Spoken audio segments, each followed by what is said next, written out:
भीतर जवन बाटे गम। आप सुन रहे हैं एजी एंटरटेनमेंट की डीजे कंचन राज मुजफ्फरपुर। कैसे भुला दियो के भीतर जवन बाटे गम। कैसे भुला दियो के हम भीतर जवन बाटे गम।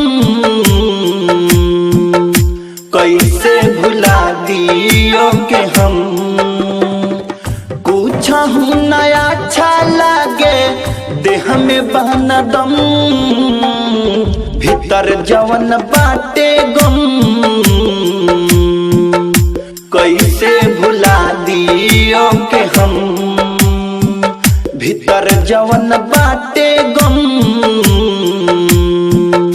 कैसे भुला दियो के हम कुछ नया अच्छा लागे देह में बहना दम। भीतर जवन बाटे गम कैसे भुला दियो के हम भीतर जवन बाटे गम।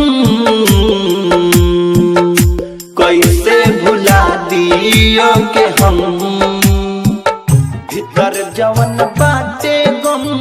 आप सुन रहे हैं एजी एंटरटेनमेंट की डीजे कंचन राज मुजफ्फरपुर।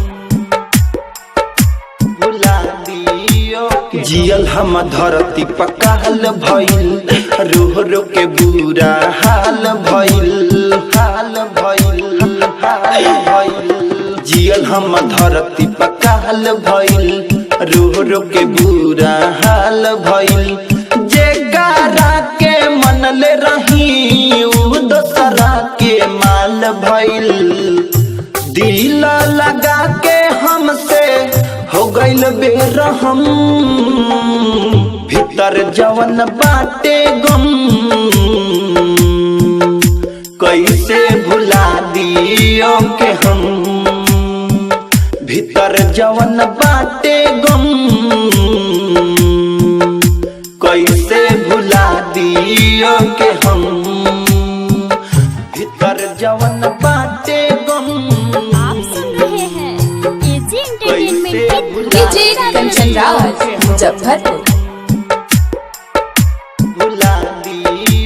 होता पछतावा यार रे करती न भले प्यार रे प्यार रे प्यार रे। होता पछतावा यार रे करती न भले प्यार रे। प्रेमी परदेसी दुखवा सहले दी हजार रे। कुनल कुआरा खा के दल गइल कसम। भीतर जवन बाटे गम कैसे भुला दियो के हम भीतर जवन बाटे गम।